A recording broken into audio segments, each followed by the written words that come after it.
Olá, seja bem-vindo mais um estudo aqui junto de nossa congregação, neste tempo de reclusão e distanciamento social. O estudo desta noite nós estamos tomando por base, nas quintas-feiras, o estudo do caderno Igreja em Grupos, produzido por nossa igreja nesse ano, e estamos dando destaque à carta de Paulo aos Filipenses, capítulo 3, dos versículos 1 até o primeiro versículo do capítulo 4. O estudo que foi produzido, preparado pelo pastor Edgar Lemke em Porto Alegre, no Rio Grande do Sul, traz como tema a persistência na corrida do cristão em alegria, apesar das limitações, sofrimentos e lágrimas. Neste momento de estudo, nós iniciamos com uma oração.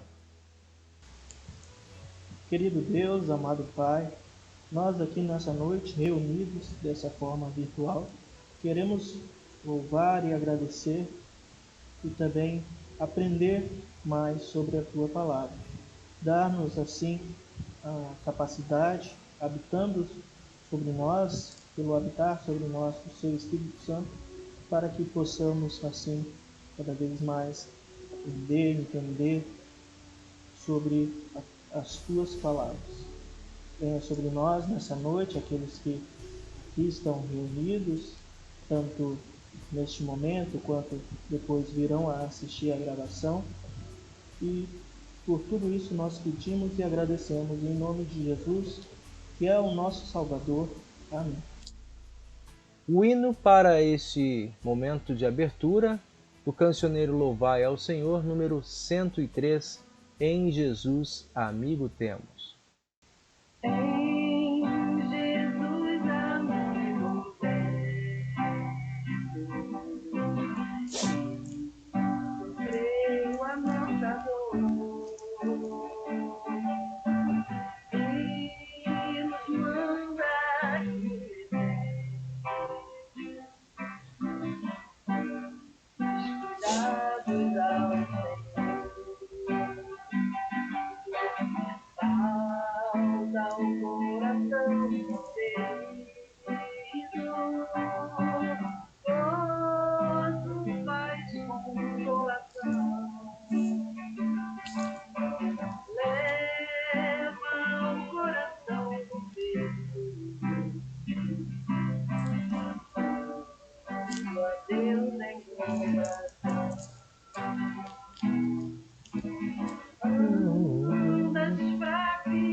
Seguimos então com nossa meditação. Como disse no início, o tema para este estudo: a persistência na corrida do cristão em alegria, apesar das limitações, sofrimentos e lágrimas.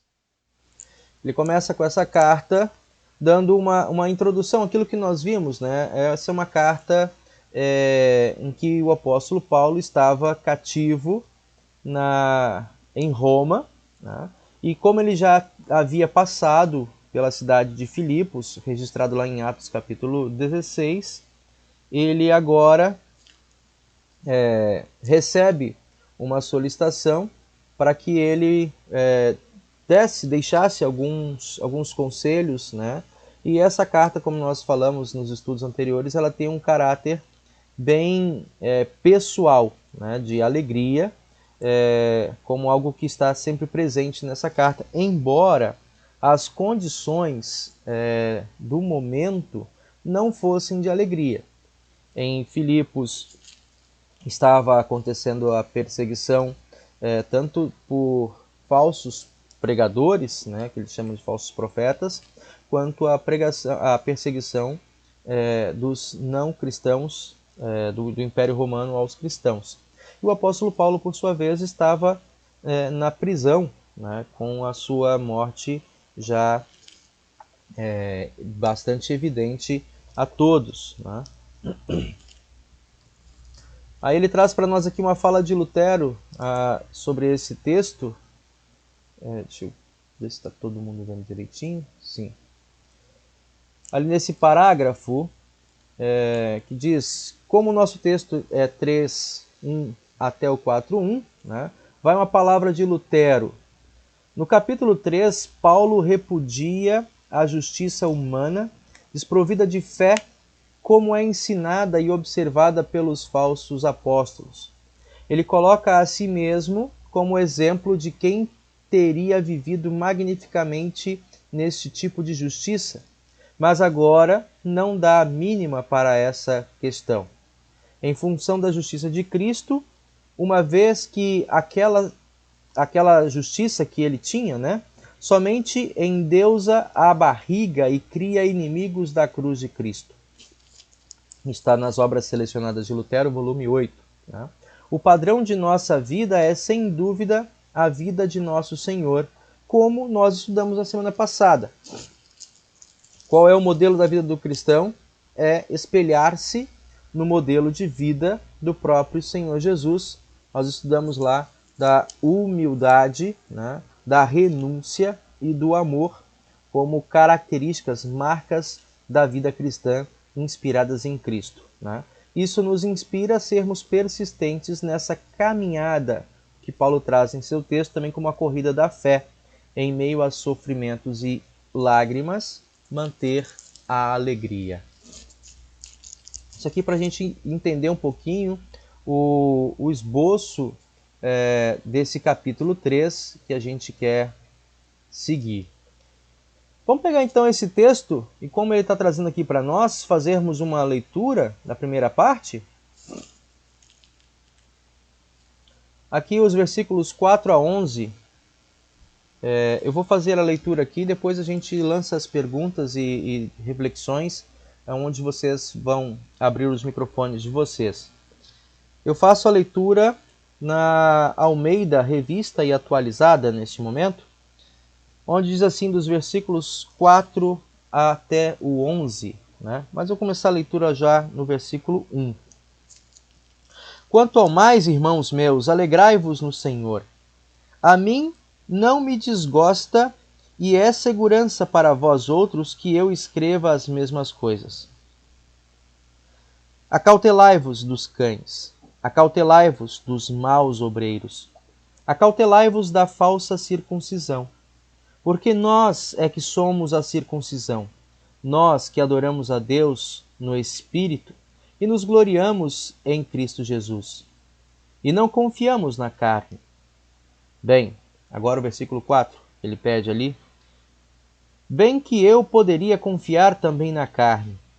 Se qualquer outro pensa que pode confiar na carne, eu ainda mais. circuncidado ao 8º dia, da linhagem de Israel, da tribo de Benjamim, hebreu de hebreus. Quanto à lei, fariseu. Quanto ao zelo, perseguidor da igreja. Quanto à justiça que há na lei, irrepreensível. Mas o que para mim era lucro, isso considerei perda por causa de Cristo. Sim, deveras considero tudo como perda, por causa da sublimidade do conhecimento de Cristo Jesus, meu Senhor, por amor do qual perdi todas as coisas e as considero como refúgio, para ganhar a Cristo e ser achado nele, não tendo justiça própria que procede da lei, senão a que é, mediante a fé em Cristo, a justiça que procede de Deus, baseada na fé. Para o conhecer e o poder da sua ressurreição e a comunhão dos seus sofrimentos, conformando-me com ele na sua morte, para, de algum modo, alcançar a ressurreição dentre os mortos. Essa a primeira parte da leitura, né? O apóstolo Paulo faz aqui então um resumo de sua vida, né? Ele antes Saulo, agora Paulo, e o que antes era muito precioso, agora ele considera como lixo. Depois de descrever essa mudança, coloca o seu objetivo de vida, quando ele diz, versículos 10 e 11, o que eu quero é conhecer a Cristo e o poder de sua ressurreição, tomar parte nos seus sofrimentos e me tornar como ele na sua morte para de algum modo alcançar a ressurreição dentre os mortos. Ora, o que Paulo está dizendo aqui, trazendo um pouco da sua história, é que em meio aos chamados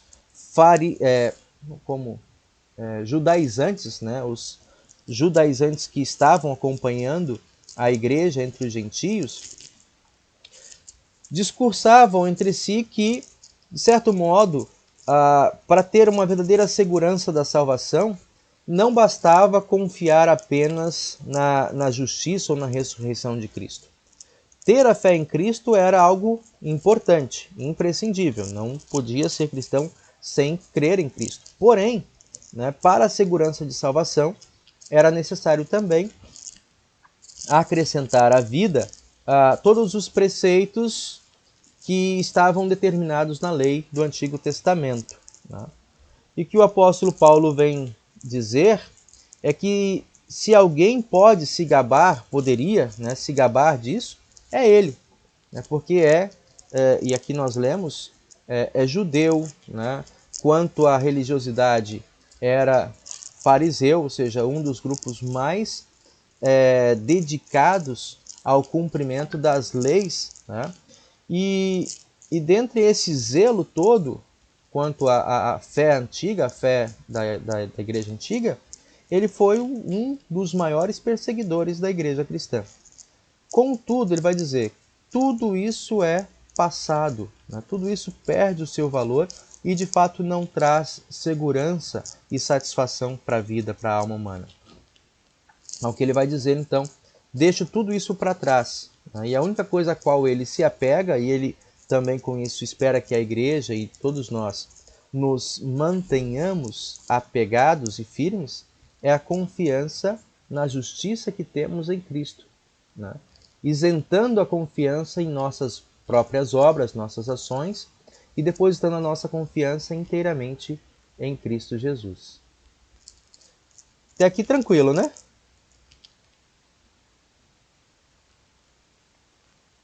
Então vou puxar um pouquinho mais aqui para nós lermos.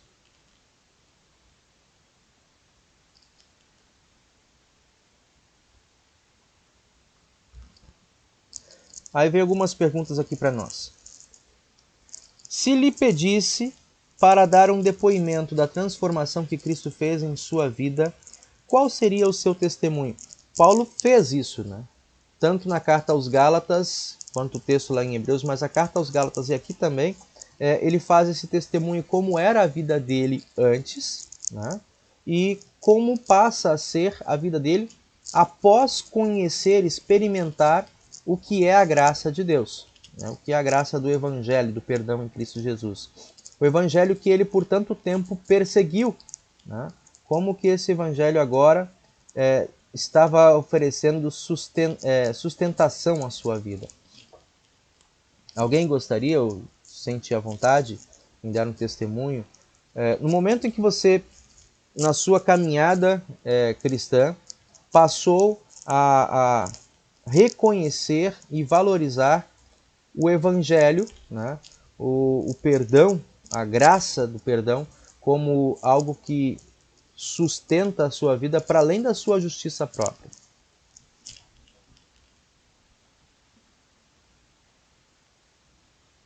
Eu sempre observava a minha vida como foi, que era desde nova na igreja, então era sempre aquela história de fazer aquilo que é a vontade de Deus, porque isso é certo, porque isso é bom. Mas teve um momento na minha vida, na minha adolescência, em que eu realmente consegui enxergar o sacrifício de Cristo, o porquê dele ter feito isso, e que eu estava envolvida nesse processo, embora eu ainda não existisse aqui fisicamente.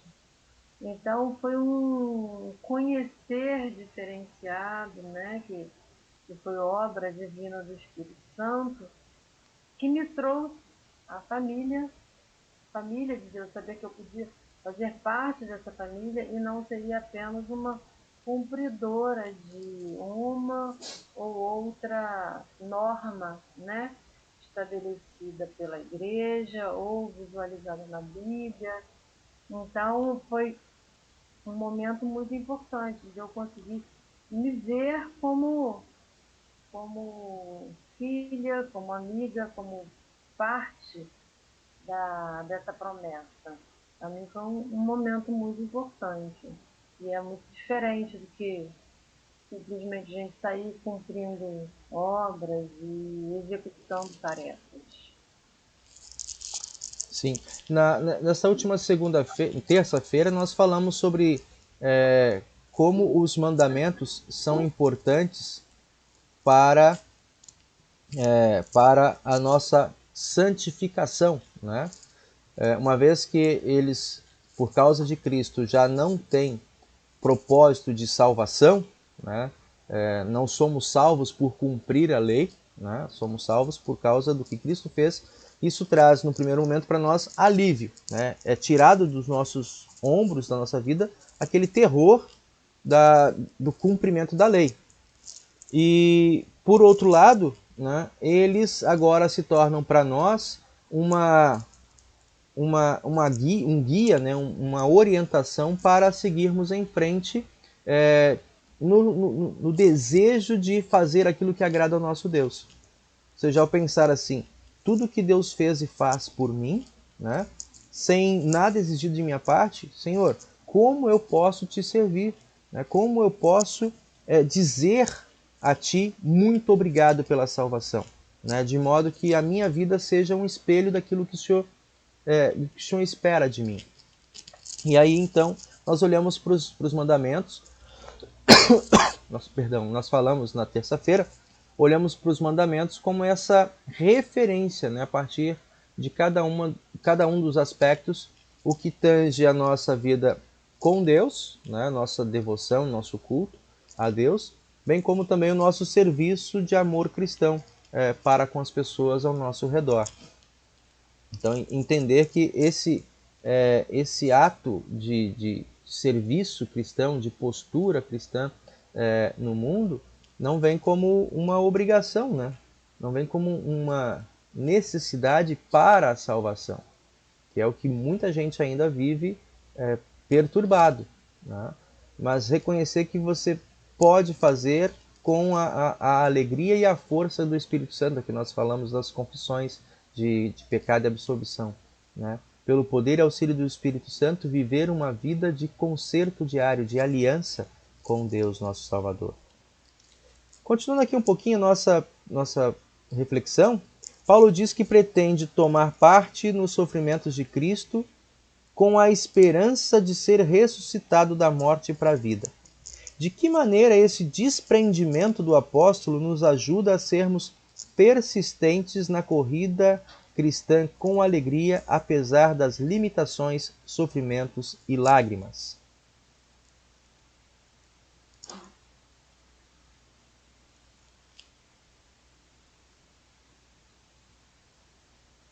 O que seria esse desprendimento? Lembra que no final do capítulo 1, o apóstolo Paulo fala, no versículo 21, que ele está ansioso pela vida no porvir, né, pela vida eterna. Ele vai dizer, para mim o viver é Cristo e o morrer é lucro. Né?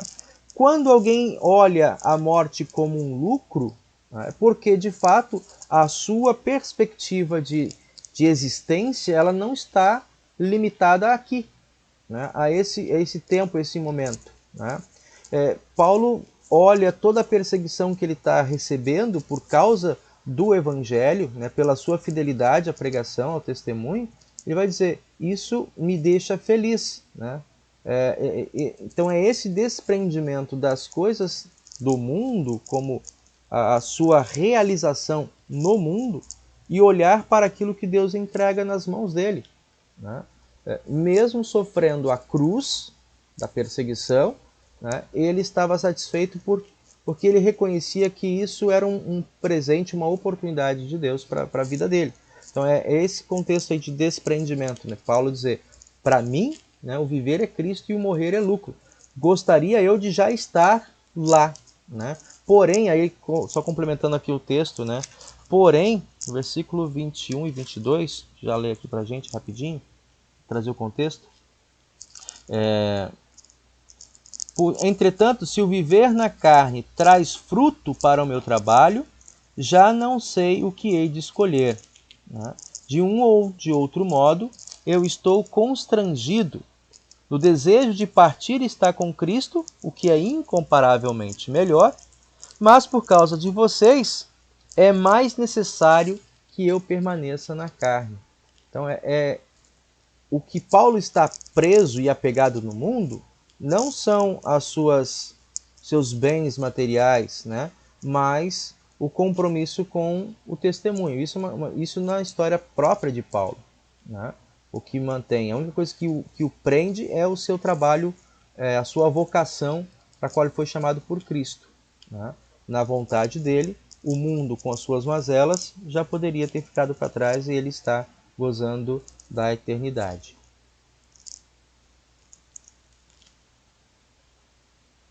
Pois não?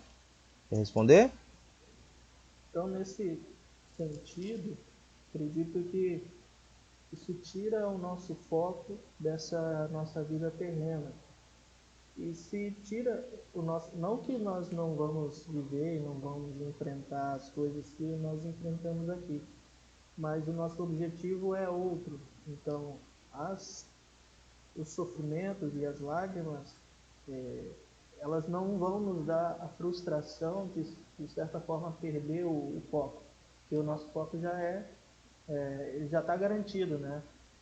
Ele ele é uma esperança, porque ainda não alcançamos, mas ele é certeza. Uhum. Então, é essa certeza da vida eterna que mobiliza, né, e motiva os cristãos a seguirem a sua jornada. Né?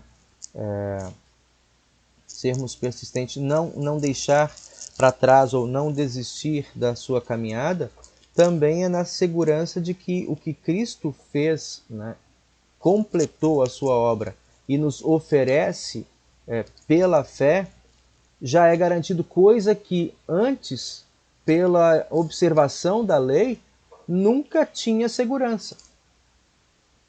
Não era possível viver essa paz de maneira plena. Né? Ou você, é o que acontecia com os fariseus, que Jesus denunciou, né? Para que eles pudessem ter uma certa segurança da salvação, né? Eles estabeleciam regras para além dos mandamentos regras que eles pensavam ser capazes de cumprir, e usavam dessas regras como um peso, né, como um instrumento de opressão e de julgamento àquelas pessoas comuns, né, para que eles pudessem sentir-se melhores. Então, o que Paulo vai trazer aqui é a lei de modo nenhum me faz sentir-me melhor. Ela só me coloca para baixo. E o que me traz de novo, né, a força e o ânimo para continuar em frente é o que Cristo fez e a segurança que a sua promessa traz a cada um de nós. Posso seguir? Continuar aqui então a leitura dos versículos 12 até o 14, que ele traz para nós. 3, 12 a 14 diz assim: Não que eu tenha já recebido ou tenha obtido a perfeição, mas eu prossigo para conquistar aquilo para o que também fui conquistado por Cristo Jesus. Irmãos, quanto a mim, não julgo havê-lo alcançado, mas uma coisa faço, esquecendo-me das coisas que para trás ficam e avançando para as que estão adiante de mim, prossigo para o alvo, para o prêmio da soberana vocação de Deus em Cristo Jesus. Apareceu outra tela. Prossigo para o prêmio da soberana vocação. Aqui o apóstolo Paulo então compara a vida cristã com uma corrida que não importa, né, qual o lugar. Diferente isso, né? Ele não importa o lugar que você esteja nessa corrida. Importa, né, a coisa importante é você passar a linha de chegada, cruzar a linha de chegada. E isso é interessante quando a gente fala sobre justificação e santificação. Se as pessoas têm uma certa dúvida, né, uma incompreensão acerca de justificação e santificação, vão querer olhar a sua vida a partir das suas obras, né, do quanto fez ou do quanto está, digamos, forte na sua vida de fé, e com isso acaba fazendo uma comparação, um juízo diante de outras pessoas. E o que importa nesse momento, né, quanto à nossa salvação, é saber que se nós estamos em Cristo, não importa se a gente tem uma vida de fervor espiritual alto, né, constante, ou se o nosso testemunho, né, a nossa maneira de viver é uma maneira de fé que talvez seja mais calma, mais serena, né? Que a gente possa, porventura, ficar se medindo, se tabulando um pelo outro. Então, para evitar todo esse tipo de atitude que é natural da natureza humana, né, é que nós aprendemos que se nós estamos em Cristo, a certeza de chegarmos do outro lado, de cruzarmos a linha, é a grande notícia e a boa nova de salvação que nós temos, né? Perdão. Essa é a segurança da nossa salvação, porque não depende de nós, é por causa de Cristo, né? Paulo fala então de conquistar aquilo para o qual ele também já foi conquistado. E aí tem um texto aqui para nós. Ele foi conquistado por Cristo para fazer essa corrida e chegar ao alvo, que é preciso observar cuidadosamente algumas recomendações. E aí ele traz aqui algumas para nós. Esquecer aquilo que fica para trás, né?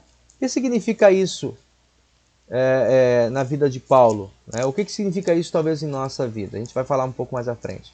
Esquecer as coisas que ficam para trás, para o apóstolo Paulo, era esquecer toda a sua jornada como fariseu. Avançar para o que está à frente é agarrar-se no trabalho que ele recebeu.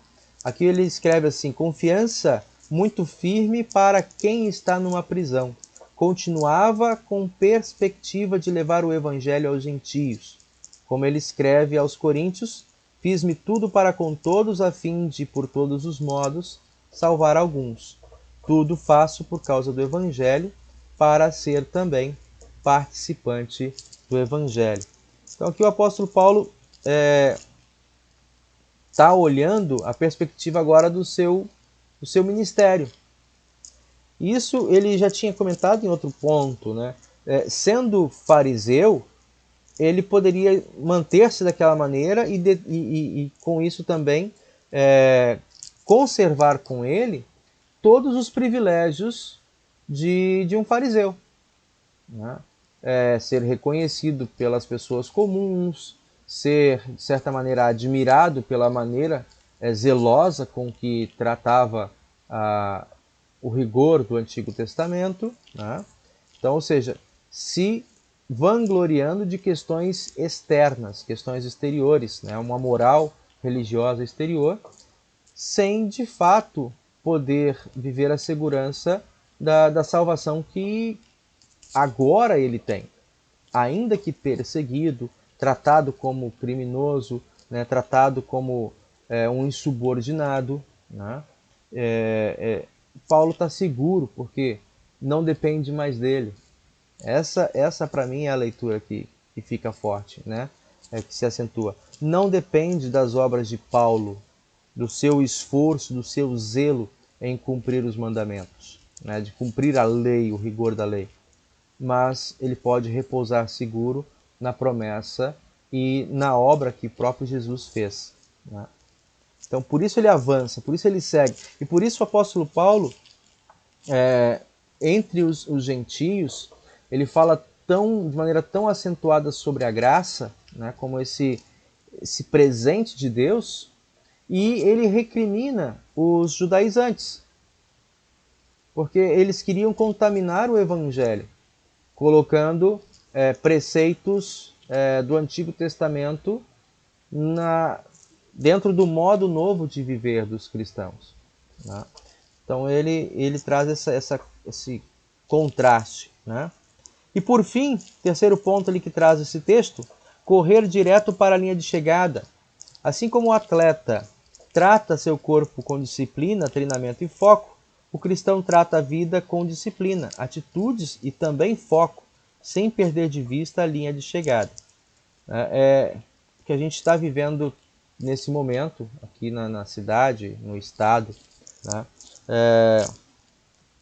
Pessoas morrendo por todos os lados. Aí quem trabalha nas ruas, né, temos o Luiz, está no trabalho, atuando também nas ruas. Então, vendo muitas vezes pela TV ou pelo trabalho no front mesmo, né, as pessoas sofrendo, agonizando pela falta de respiração, pela falta de suporte médico para atender, né?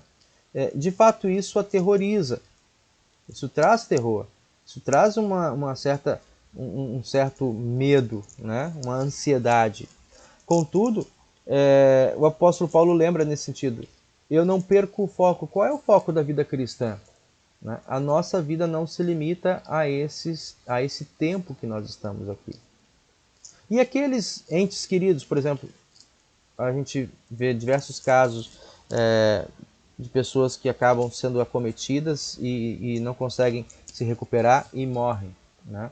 Diante disso, qual seria a perspectiva se nós não tivéssemos essa segurança de salvação? Né? O que ele diz, o que ele traz para nós é isso.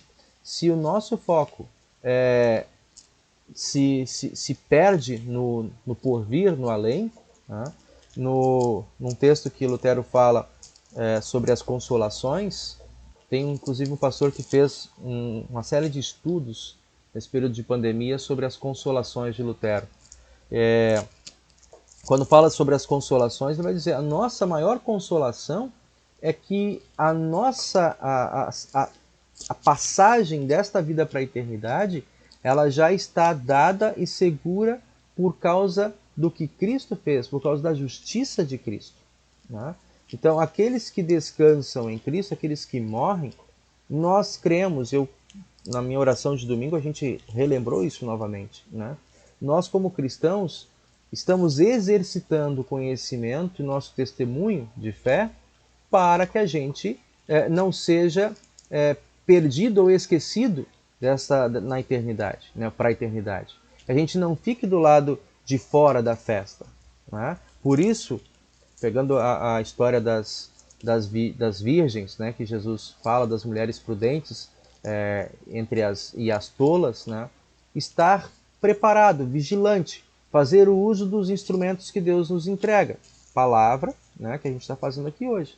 Então, fortalecer a nossa vida para o amanhã, para o depois, né, na certeza de que isso não depende do que nós fizermos ou do que nós tenhamos feito de bom, de excepcional, mas única e exclusivamente por aquilo que Jesus fez com a sua morte e a sua ressurreição.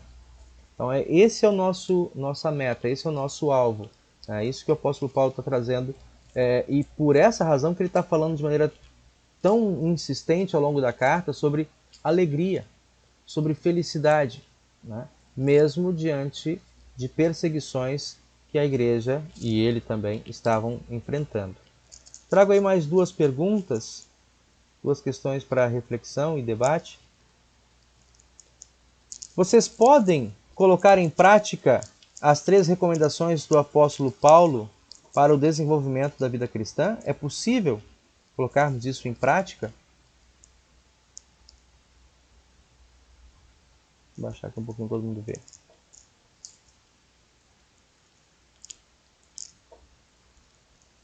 As 3 recomendações, né? Deixar o passado, esquecer o passado, tá?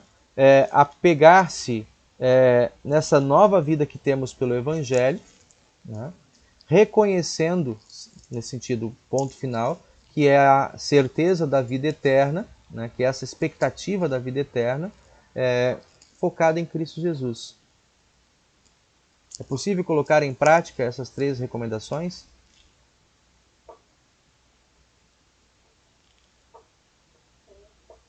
Sim.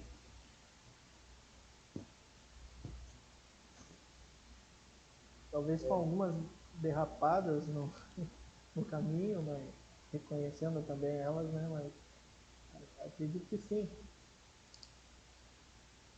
Trabalho diário, né? Trabalho diário, Luiz. Trabalho diário. Eu acho que é um trabalho que não vai se terminar quando a gente estiver chamado, porque não tem dias de descanso para ele. Nós militamos, né, contra inimigos fora e dentro de nós. A nossa velha... Por mim mesmo, né? Isso aí. Eu acredito que tudo é por nós, né? Mas falando que a gente sente por dentro é mais ou menos por aí. Tem dia que a gente se acha, como o senhor mesmo disse aquela palavra, né? Fervoroso. E tem dias que não, que a gente não se acha fervoroso. Aí isso quer dizer o quê? Quer dizer que a gente está com Deus e outro dia não está? Não. A gente está sempre, se a gente está certo, a gente está sempre com Deus, se a gente está perseverando. Se está se sentindo fervoroso ou não. Não é o sentimento que conta, o que conta é a atitude. Isso é interessante, né? Essa fala tua.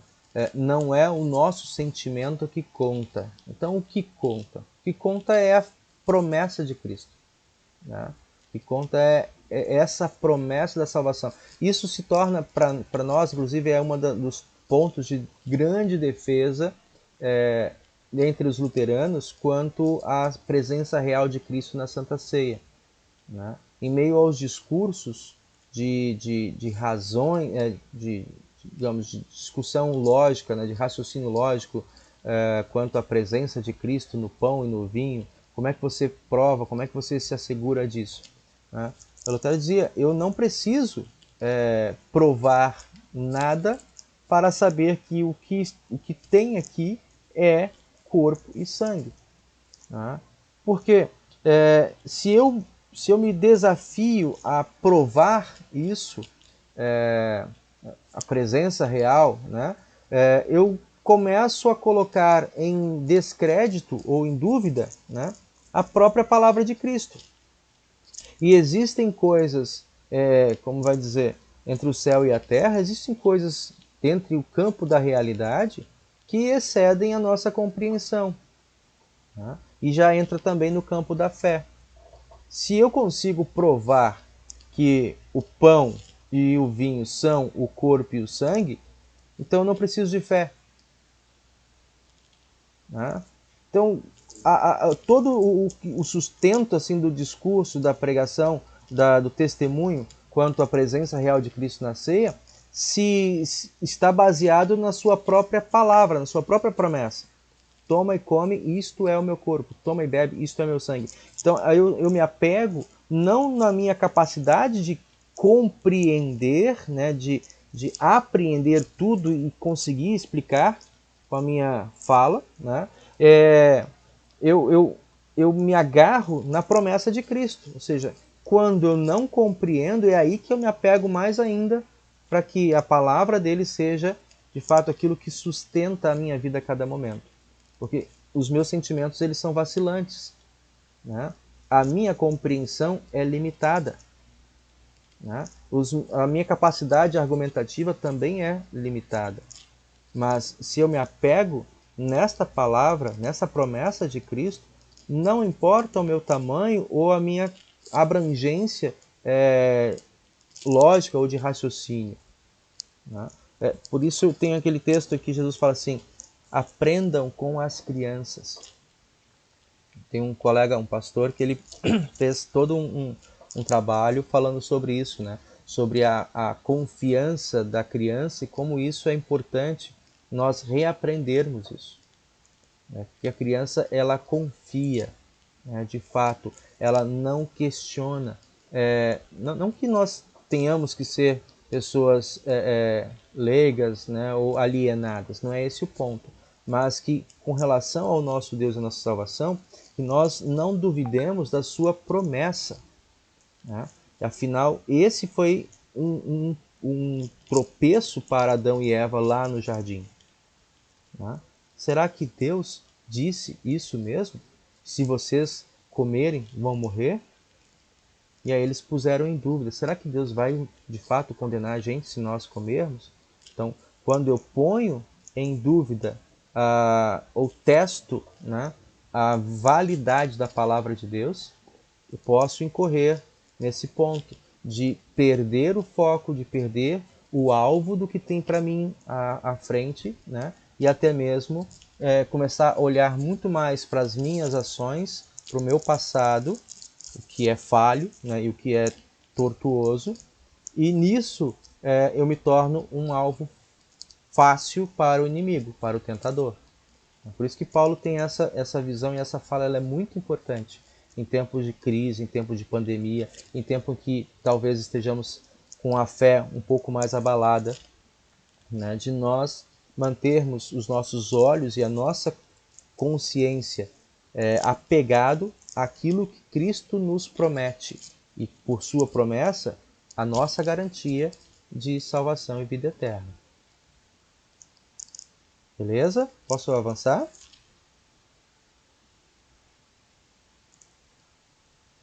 A segunda pergunta que traz aqui nesse ponto, a quarta pergunta, né?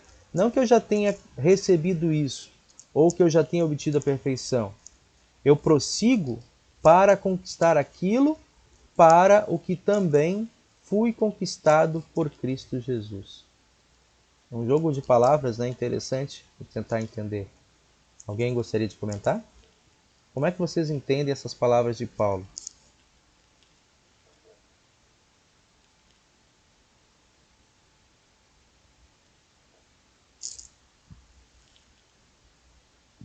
Acho que segue essa mesma linha de raciocínio, né? A gente, como foi falado antes, né? Tem dias que está assim, tem dias que não está, está sentindo muito apegado, mas a cada dia, né, cada um dia, né, acho que o AA trabalha com isso, né? Como você vai viver, pense no seu dia, não pense nos demais, né? Então, cada dia você vai tentando fazer aquilo que nós vimos lá nos mandamentos, né, a nossa santificação, e por isso, não que a gente vai conseguir com isso obter a perfeição, mas nós vamos prosseguindo a cada dia mais firmados na palavra de Cristo, trabalhando na nossa santificação. Isso aí. É assim também? É claro para os demais? Ou gostariam de acrescentar alguma coisa? O que eu poderia acrescentar aí que eu entendi é que Paulo está falando que da parte dele não é preciso fazer a obra completa, porque parece que a obra já foi feita. Ele precisa, parece que é só seguir o caminho que já foi traçado. Ele não precisa criar nenhum caminho, ele precisa abrir uma estrada. Uhum. Uhum. Acho que também tem isso, o caminho já está traçado, de novo, né? Tem um jogo de palavra ali, a palavra conquistar, né? Ela está no infinitivo, né? Eu prossigo para conquistar, para aquilo que também já fui conquistado, ou seja, já está esse tempo verbal agora me fugiu, é o Particípio. Particípio, né? Obrigado. Eu já fui conquistado, já é um fato, né? Já é um fato concluso. Eu já fui conquistado por Jesus, para quê? Para estar com Ele na eternidade. Né? Mas eu prossigo para conquistar. Agora, interessante, esse tema, né? Eu prossigo para conquistar. De que modo ele quer conquistar aquilo para o qual ele já foi conquistado? Na minha leitura Sim, pois Ao não. meu entender, é só ele permanecer no caminho.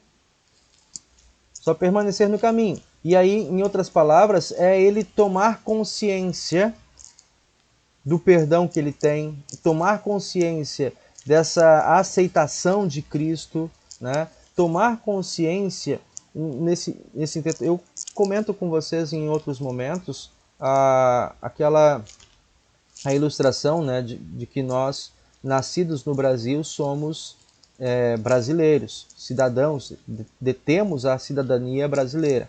Né? E por causa dessa cidadania, nós temos direito, né, a tudo aquilo que a pátria Brasil, né, oferece aos seus cidadãos. Né? Muito embora nós não, e muitas vezes não tenhamos essa consciência do que é ser um cidadão brasileiro. Né? O que significa, o que implica, quais são digamos, as nossas responsabilidades também enquanto um cidadão brasileiro. Muito embora você não detenha toda essa consciência da sua cidadania, seja algo que você adquire com a maturidade e a caminhada dentro da sua própria existência no Brasil, nessa pátria, você recebe, né, ou tem o direito, vamos pensar um contexto ideal, tá? Você tem o direito, né, a todos esses benefícios. Com relação à nossa salvação, nós somos salvos. Isso é um ponto que aconteceu quando? No nosso batismo. Por causa do nosso mérito? Não, por causa da justiça e a promessa de Cristo. Né? Todo aquele que for lavado, né, pela água, pelo santo batismo, pelo Espírito Santo, esse é meu, que o Pai trouxe a mim, ninguém tira. Então, está nisso a promessa. E está nisso, digamos, a nossa cidadania, o nosso benefício como membro da família de Cristo. Né? Só que desde o nosso batismo, e aí eu vou pegar aqui a história luterana, né?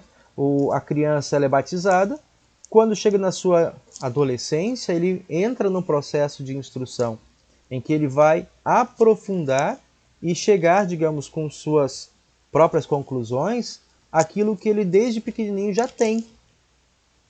E ele vai zelando, vai cuidando dessa fé, né? Agora, depois da confirmação, indo também à Santa Ceia, ele vai zelando dessa fé e tomando consciência do que implica, né, ser cristão. Por exemplo, quando ele entra numa faculdade, numa universidade, ou está num contexto em que hoje, né, uma cidade como nós temos, Rio de Janeiro, é multirreligioso, o que significa ser cristão?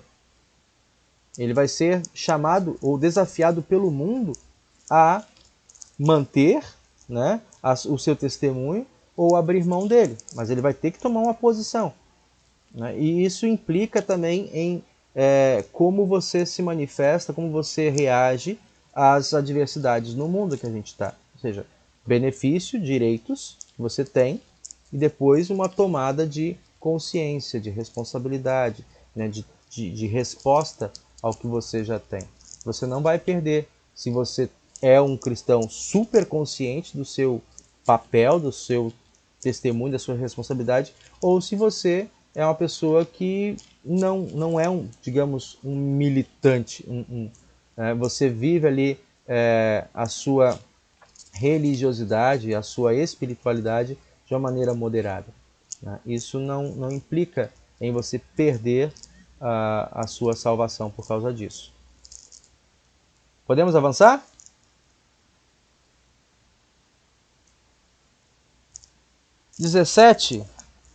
Versículo 17 até o versículo 4, o versículo 1 do capítulo 4. Gostaria de ler, onde ele vai dizer assim: Irmãos, sejam imitadores meus e observai os que andam segundo o modelo que vocês têm em nós. Pois muitos andam entre nós, dos quais repetidas vezes eu dizia, e agora vos digo até chorando, que são inimigos da cruz de Cristo. O destino deles é a perdição. O Deus deles é o ventre, e a glória deles está na sua infâmia, visto que só se preocupam com as coisas terrenas. Pois a nossa pátria está nos céus, de onde também aguardamos o Salvador, o Senhor Jesus Cristo, o qual transformará o nosso corpo, esse corpo de humilhação, para ser igual ao corpo de sua glória, segundo a eficácia do poder que ele tem de até subordinar a si todas as coisas.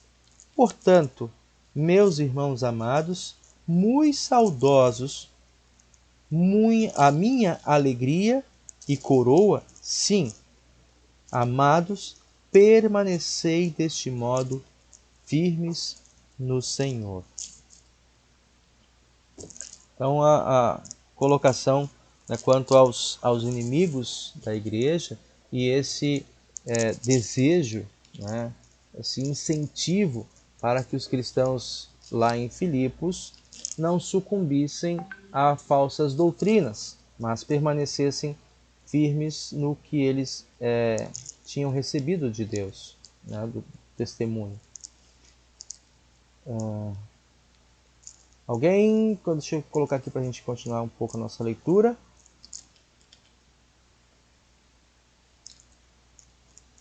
Paulo coloca-se como exemplo de vida cristã a ser imitado. Aqui mexe um pouquinho, né, às vezes, com aquela ideia da nossa humildade, né? Mas vamos ver qual é o contexto. Em meio às dificuldades, tentações impostas pelos inimigos da cruz de Cristo e as aflições da vida, nós somos levados a olhar para frente e não perdermos de vista a pátria celeste. A caminhada é na cruz, mas por causa de Cristo, que morreu na cruz e ressuscitou, nós também vamos ressuscitar nesta perspectiva. Somos estimulados a permanecer firmes no Senhor. A caminhada é na cruz. Né? O que podemos entender isso?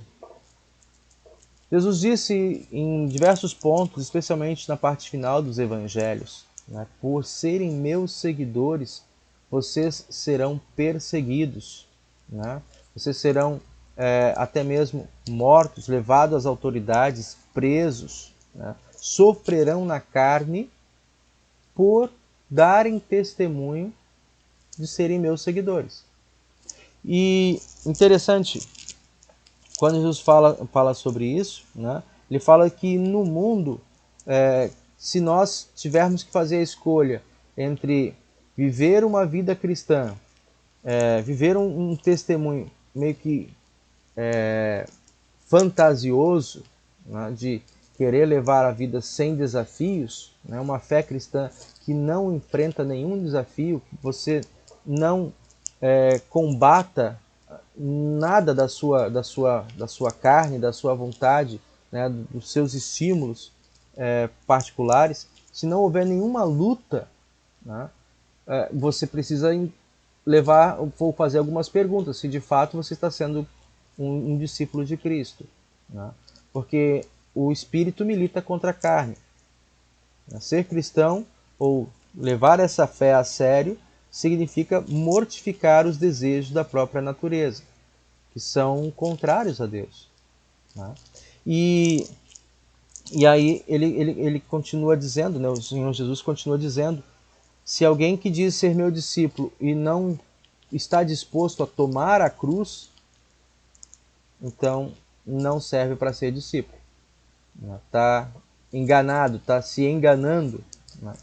E aqui Paulo está trazendo esse ponto para nós meditarmos, que a nossa caminhada então é na cruz, é em meio a perseguições, a adversidades, né, a insultos do mundo, mas aonde que está a segurança dele? No final do texto lá que Jesus fala, né, acho que se não me engano em Mateus, ele vai dizer, no mundo tereis aflições, mas tende bom ânimo, eu venci o mundo. E já no final da carta do Evangelho a Mateus, de fato, quando ele manda, né, os seus discípulos, ide, portanto, fazer discípulos de todas as nações, batizando-os em nome do Pai, do Filho e do Espírito Santo, né, ele continua estimulando e vai dizer, fecha esse texto dizendo, e eis que eu estou com vocês todos os dias até a consumação do século. Então, é essa segurança da companhia de Cristo, de que o que fazemos pela fé, né, em fé, não é algo que fazemos para nosso próprio gozo, para nossa própria alegria, mas fazemos pelo chamado que recebemos de Cristo, né, é isso que motiva o apóstolo Paulo, né, e motiva também a cada um de nós a seguir em frente com o seu testemunho de fé. Posso passar a reflexão? Está claro aqui a explicação?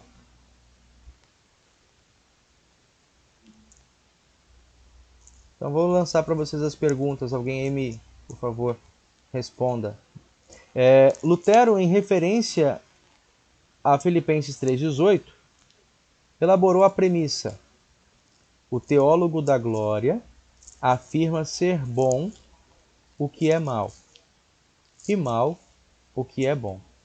O teólogo da cruz diz as coisas como elas são. Não é? 3,18 que diz para nós o seguinte: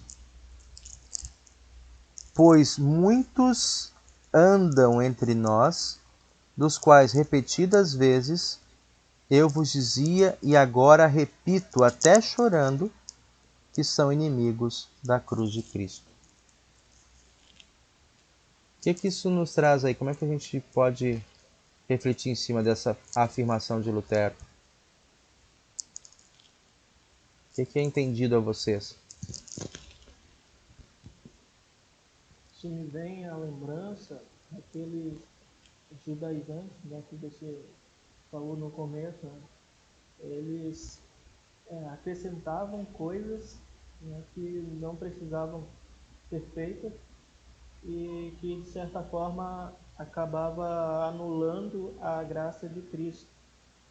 Então, não sei se Paulo tem em mente esses, mas eu acho que também tem em mente esses, porque se anula a graça de Cristo, então é inimigo da cruz, né?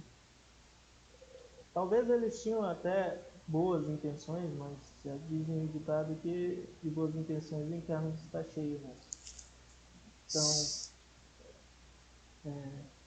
eu tenho em mente esses inimigos da cruz de Cristo, né? Que tenta adicionar coisas, né, na salvação, adicionar obras, adicionar qualquer outra coisa que não seja a graça de Cristo. E como Paulo diz, só a graça nos basta, né? Uhum. Alguém mais?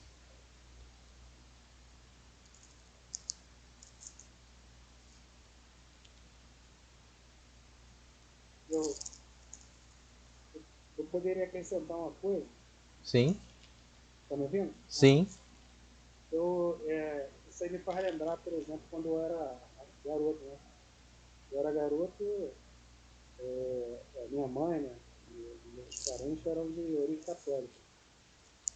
O pessoal fala que é católico não praticante, fala que é católico, mas não vai à igreja. Uhum. O que acontece? Eu, às vezes, uma vez ou outra, esporadicamente, a gente ia na igreja. Eu tinha um cordão de crucifixo, eu olhava a cruz, mas naquele tempo eu via a cruz como os adultos também viam, né? Acredito que a pessoa vê desse jeito, a cruz como se fosse um símbolo de proteção, ou então como se fosse um objeto que vai te dar uma proteção ou vai te ajudar. Não é uma coisa assim meio idólatra, mas com relação a isso que foi falado, a cruz, né, não passa a ter um sentido real da cruz, seria justamente o contrário, seria um símbolo de entrega, né? Você está se entregando, você está até, como é que eu vou dizer, você está sacrificando, né? A cruz é um sacrifício, é o sacrifício de entrega. Esse é o caminho que a gente escolheu, é o sacrifício e a entrega. Uhum. E claro que, segundo a palavra também, não é só sacrifício, não é só entrega, não é só sofrimento, é alegria também, né? O que a cruz tem para dar além do sacrifício e entrega, é realmente também a proteção. Porque foi ali que ele ganhou, né? Muito bem colocado, Luiz. Ganhou a gente, ele ganhou. Sim, muito bem colocado.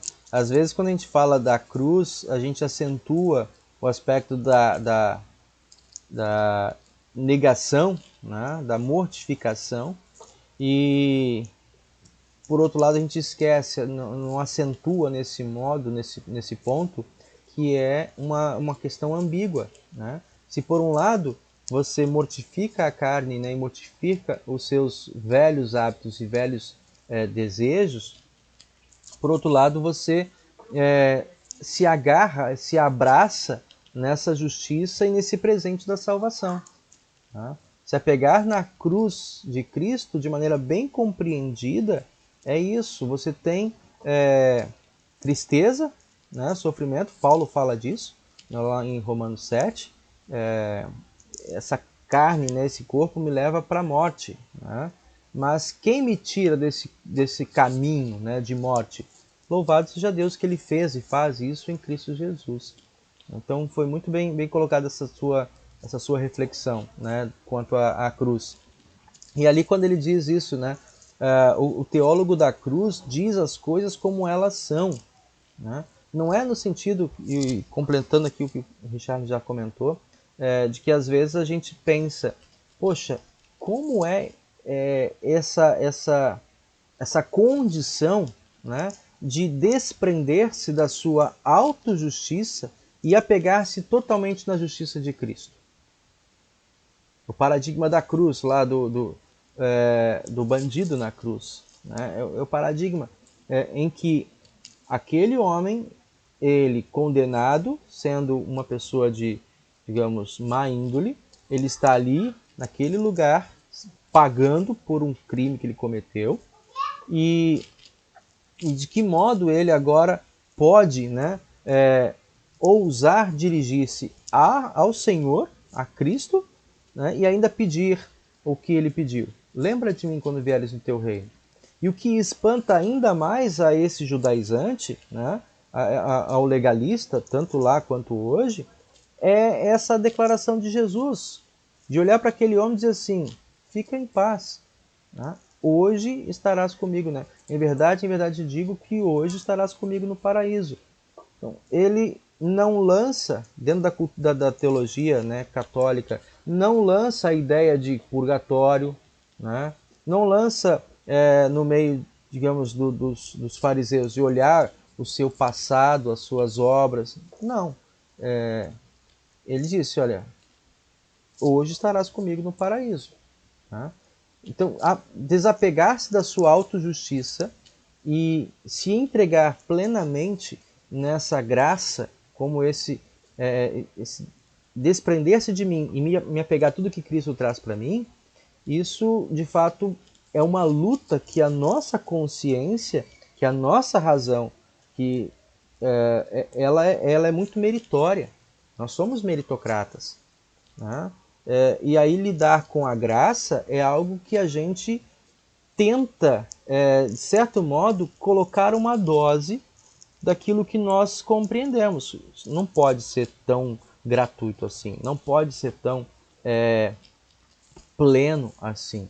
Né? Então, não, tem que colocar alguma coisinha. Aí a gente cai lá entre os pelagianos, né? Semi-pelagianos, os pelagianos. Não, eu tenho que colaborar, ou um pouquinho antes para Cristo me receber, ou depois de recebido, continuar colaborando, complementar o que ele já fez.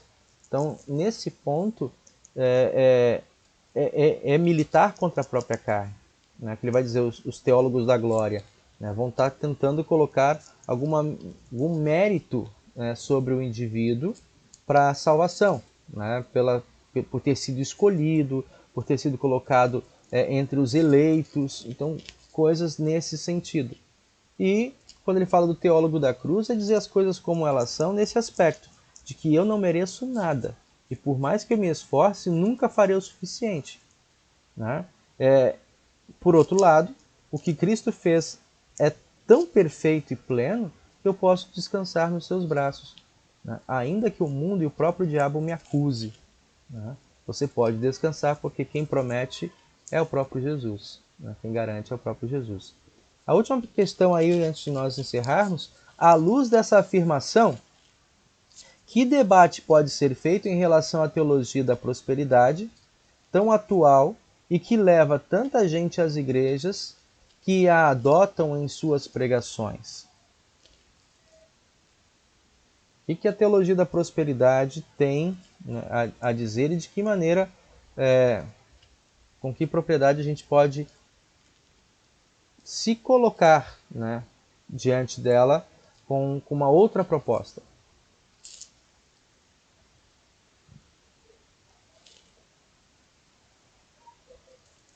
Eu acredito que você não precisa estar feliz em relação àquilo que o mundo diz que é a felicidade, né? Porque a felicidade muitas vezes era vista com você tendo, e não você sendo, né? Essa famosa frase. Uhum. Às vezes para você mostrar que você é feliz, você tem que ter um carro, você tem que ter uma casa, você tem que ter um emprego X, e isso não necessariamente quer dizer que você tem uma vida próspera. A prosperidade do mundo, né, exatamente como diz o estudo de hoje, não é necessariamente ser próspero e ser feliz. Então, muitas vezes a gente vê, né, só a gente tirar o exemplo, a gente tira um exemplo bem clássico do Michael Jackson, né? Uma pessoa que poderia ter tudo que ele quisesse, no entanto ele vivia numa constante infelicidade. Então, muitas vezes você se depara com isso dentro da própria igreja. Não, a nossa igreja é uma igreja boa porque nós temos isso, nós compramos uma nova coisa para a igreja vai ter isso, a igreja vai ter aquilo outro, todo mundo da igreja está se vestindo bem, tem carros bons. Então, isto é ser próspero. Então, acho que a teologia da prosperidade, eu acho que realmente todos nós devemos ser prósperos. Mas e o conceito da prosperidade é que ele significa defasado para estar em relação ao que é a prosperidade nos dias atuais. Então, como é que uma pessoa que estava sendo perseguida, uma pessoa presa, uma pessoa que sofria, né, de um espinho na carne, como era o caso de Paulo, como que ele podia dizer que estava feliz com Jesus e que nada mais era mais importante, mais feliz do que aquilo que ele estava vivendo? Então, a prosperidade, ela não necessariamente é aquilo que a gente aprende como sendo. Eu aprendi muito também em relação às profissões, né? As pessoas acham, não, fulano se deu bem na vida, ele é médico, ele é advogado. E eu conheci, né, muitos médicos frustrados, muitos advogados deprimidos. Não é isso que traz. Não é aquela posição que você ocupa que vai fazer com que você seja feliz, ou que você seja triste, ou que você esteja realmente em comunhão com aquele que te deu a vida. Uhum. Exatamente, nós temos uma linha, né? Uma linha em que nós nos sentimos bem à medida que nós estamos próximos do nosso Criador. Assim, como a criança se sente bem quando a mãe chega em casa, né? As crianças estão correndo, queria ficar tudo grudado em mim, até hoje, esses grandões, porque assim, tem a ver com a nossa origem, com a nossa essência. E essa essência não é ter. Realmente, hoje, em toda a experiência de vida que eu tenho, não é ter alguma coisa, sim fazer parte de algo. É o que eu penso, né, pelo menos. Sim.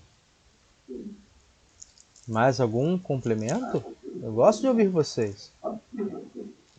Acho que esse exemplo do Michael Jackson é genial, porque a gente lembra bem que ele morreu, ele faleceu ali com várias dívidas devido a estar sempre tentando ter cada vez mais coisas, né? E isso revela também um outro lado da teologia da prosperidade e também de diversas outras teologias que tentam responder, meio que dar uma solução racional para o sofrimento e para essas coisas que nós, como cristãos, também estamos também enfrentando, né? Que é a barganha com Deus, né? Que é a barganha com a palavra, com o nome de Cristo, né? E aí acabam se vendendo coisas, se vendendo uma imagem que poderia trazer a solução para vários sofrimentos humanos, né? Que na verdade não é assim que funciona, né? Seria muito simples, seria até bom se desse certo, se conseguíssemos pagar um preço, né, grande ou baixo, para que essas coisas parassem, né, cessassem. Mas não é assim. E, e esse é um outro lado que essa teologia traz, né? E aí a solução fácil para aqueles que não conseguiram alcançar essa prosperidade, essa felicidade ou esse idealismo, né, que é colocado, é o problema da fé. Você tem pouca fé, você não tem fé, por isso você não vai alcançar isso, por isso tal pessoa não conseguiu sair da doença ou não conseguiu sair dessa situação financeira ruim. E, e essa solução leva muitas pessoas à igreja a ouvirem essas pregações que falam isso, né? De novo, reforça o entendimento de meritocracia, né? De faça, né? De você fazer tanto pelo sacrifício, né? A medida do seu sacrifício se reverte em recompensa, né? E isso não, de fato, não se sustenta, né, diante de tempos como esse que estamos vivendo, digamos. Se você fala de tempo de prosperidade, quem é cristão ou aquele que tem a fé fervorosa não fica doente, de repente você vê casos de pastores, né, sofrendo e até mesmo morrendo diante de uma pandemia como essa. Você vê lugares, por exemplo, como a gente vê, já tem visto vídeos, pessoas orando nas ruas e tal. E mesmo assim, a gente está vendo uma curva ascendente, né? Não é algo que vai sustentar o cristão quando os sofrimentos, né? Quando o mal que é causa do pecado, né? Causado pelo pecado em nós e ao redor de nós, ele nos fere, né? Nos atinge. Diante dessa situação, a nossa única forma de permanecermos de pé é se nós, de fato, confiarmos numa teologia que vem ao encontro do miserável pecador e que o sustenta, ainda que ele seja um bandido na cruz, ainda que ele seja alguém diante do seu algoz e sendo ali cobrado, né, pelas maldades, pelas coisas que fez, pelas escolhas erradas que fez, né? Seja o indivíduo na cruz, né? Seja a outra pessoa num leito com uma enfermidade crônica terminal.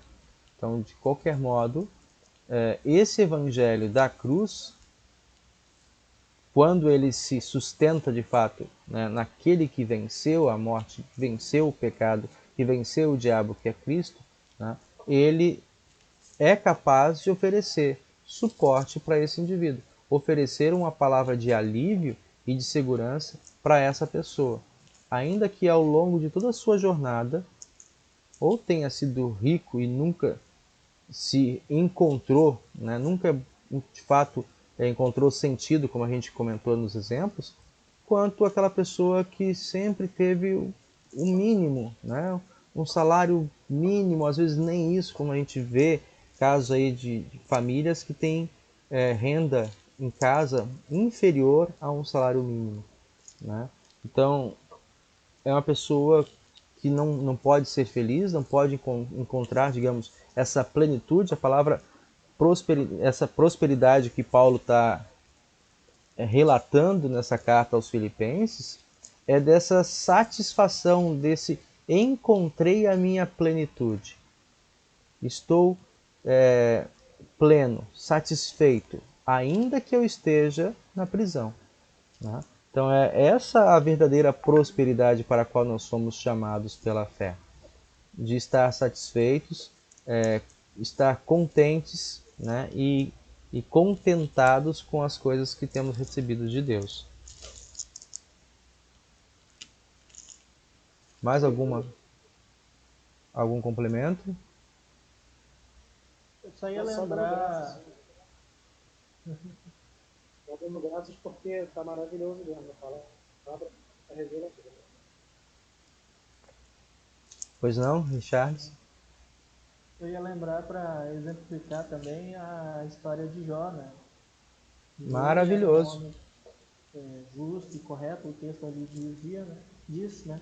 Que ele era um homem justo e correto e mesmo assim acabou sofrendo todo o sofrimento, né?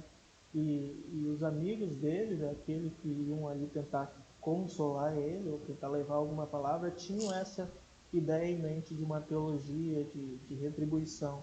Ó, isso que você está sofrendo é porque você fez alguma coisa. Sim.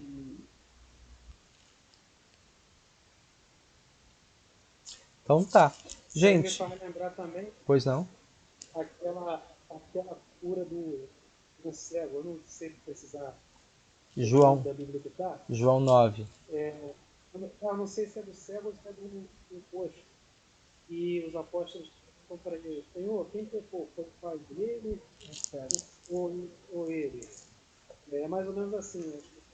Isso, João 9, exatamente isso. Nem os pais dele, nem ele pecaram. Ele nasceu assim, foi para que a glória de Deus se cumprisse nele. Se cumprisse nele.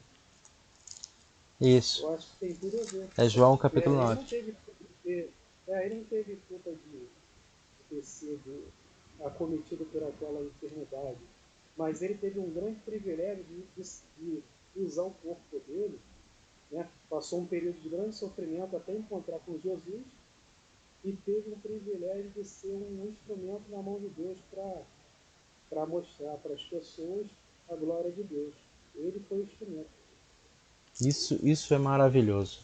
Por isso eu gosto de vocês assim complementar, que às vezes a gente faz uma leitura e a gente pega uma perspectiva, né? E aí vocês vão trazendo tantas experiências de vocês quanto das reflexões, leituras que vocês têm também, e vão acrescentando aí, deixando esse texto e essa reflexão mais rica, né? Mais gordurosa. Passamos para um momento de louvor, já chegando à parte final de nosso estudo. Cantamos o hino de número 141, Como é bonito, Senhor, te agradecer. Como é bonito, Senhor, cada manhã te agradecer. Mais uma vez teu amor vem me chamar para viver contigo, Pai de amor. Eu quero caminhar e assim por onde eu for irás me acompanhar. Contigo, Pai de amor, eu quero caminhar e assim por onde eu for irás me acompanhar.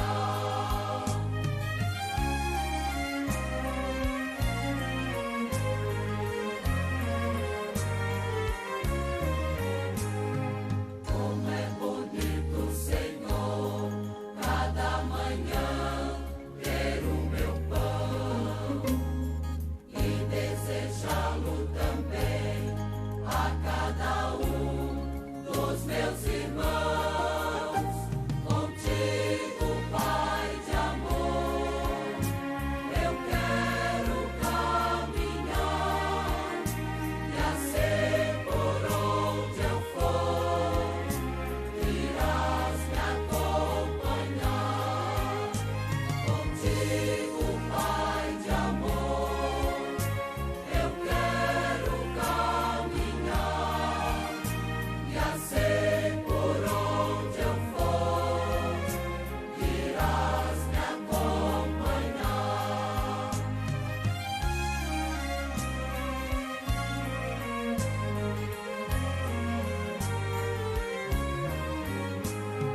Como é bonito, Senhor, cada manhã recomeçar, tendo a certeza e a fé que tua mão vai me ajudar. Contigo, Pai de amor, eu quero caminhar e assim por onde eu for irás me acompanhar. Contigo, Pai de amor, eu quero caminhar e assim por onde eu for irás me acompanhar. Quero convidar vocês para o nosso momento de oração. Falarmos com o nosso Deus, agradecermos por esse estudo, por tantas bênçãos em nossas vidas, também com alegria e toda confiança poder dirigir a Ele nossas petições. Oramos ao Senhor. Senhor Deus, Pai querido, graças te damos, porque tens nos dado uma mensagem de alegria. Tens nos dado, Senhor Deus, uma mensagem de ânimo, de força, diante das tribulações que conhecemos e enfrentamos.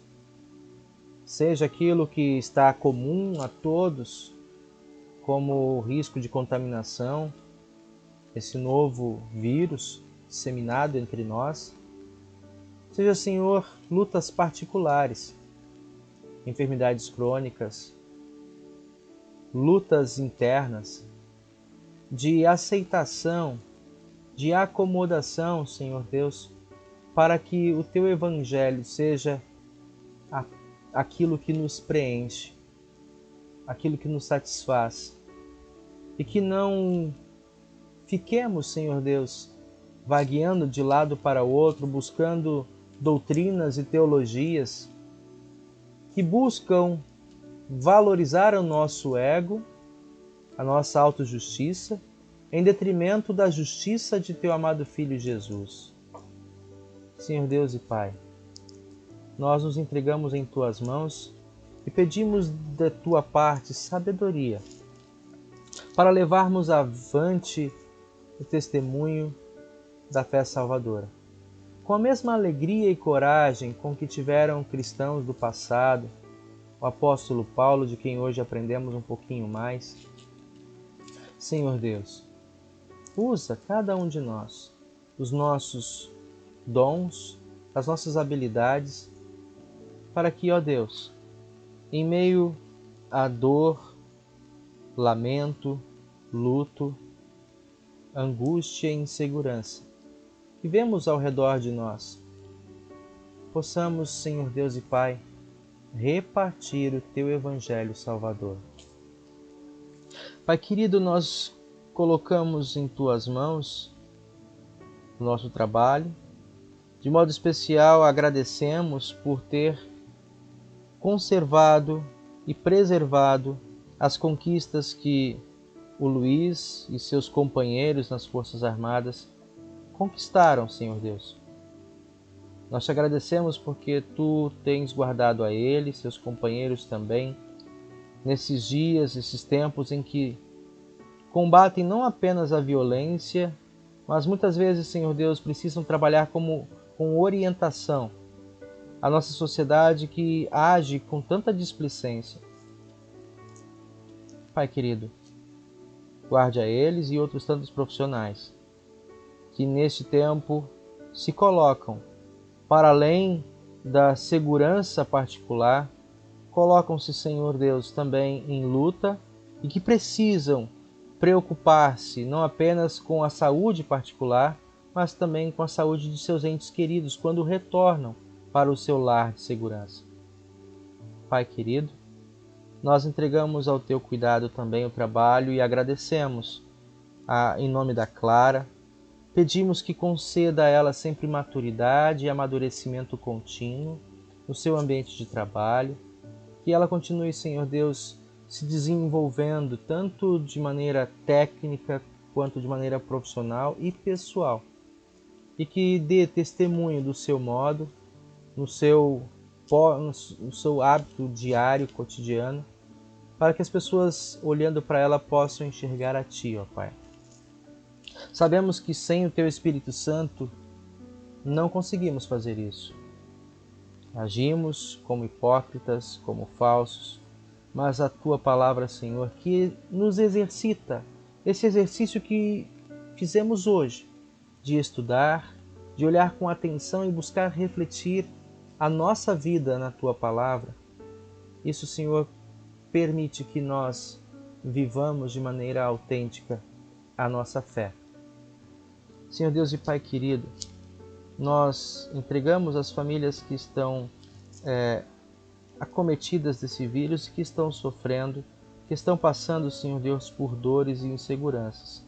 Ao Júnior e a sua família, aos familiares do Fábio Nascimento, aos amigos da nossa irmã Soraya e outros tantos, Senhor Deus e Pai, que, embora não lembrando ou citando o nome, Tu conheces, possa acolher em Teus braços nossas petições e, sob a graça e sobre a autoridade de Cristo Jesus, estender, Senhor Deus, a proteção, ajudando as nossas autoridades, ajudando, Senhor, os profissionais de nosso país, de nosso estado e município, para que laborem de fato de maneira eficaz para extirpar do nosso meio essa enfermidade e todas as condições técnicas que estão faltando neste momento. Pai querido, nós estamos nos aproximando nessa semana do Dia das Mães. Colocamos desde já todas essas mulheres que Tu chamaste, Senhor Deus, para cumprirem um dom, um maravilhoso ofício, não apenas de gerar vidas, mas de fazer com que elas se desenvolvam e que possam responder com cidadãos comprometidos e conscientes do seu papel no lar e na sociedade. Dê, Senhor, às nossas mães, em meio aos seus prantos, aos seus joelhos com calos, aos seus momentos de oração, que possam, Senhor, ser atendidos diante de Ti, orando pelos filhos que estão perto e que estão longe, pelas mães que neste tempo de pandemia muitas vezes estão reclusas e distantes. Guarde-as com Tuas mãos poderosas. Em nome de Cristo Jesus, nosso Senhor e Salvador, junto com o Espírito Santo, sendo nosso Deus agora e para sempre. Assim, em tempos de alegria ou de luta, queremos confessar como o apóstolo Paulo: para mim o viver é Cristo e até morrer é lucro. Mas enquanto o dia do chamado não chega, queremos, cada um de nós, em nossas vocações, levar a Tua palavra, Senhor, tal qual aprendemos na Escritura e que queremos cantar e confessar nas palavras de Cristo Jesus, dizendo: Pai nosso que estás nos céus, santificado seja o Teu nome. Venha o Teu reino. Seja feita a Tua vontade, assim na terra como é feita no céu. O pão nosso de cada dia nos dá hoje. Perdoa-nos as nossas dívidas, assim como nós também perdoamos aos nossos devedores. Não nos deixes cair em tentação, mas livra-nos do mal, pois Teu é o reino, o poder e a glória para sempre. Amém. E encerramos nosso estudo desejando a cada um de vocês a bênção do Senhor. O Senhor te abençoe e te guarde. O Senhor faça resplandecer o seu rosto sobre ti e tenha misericórdia de ti. O Senhor sobre ti levante o seu rosto e te dê a paz. Amém. Obrigado por sua presença. Que este estudo também possa produzir frutos de fé, de esperança na tua vida ao longo da tua semana.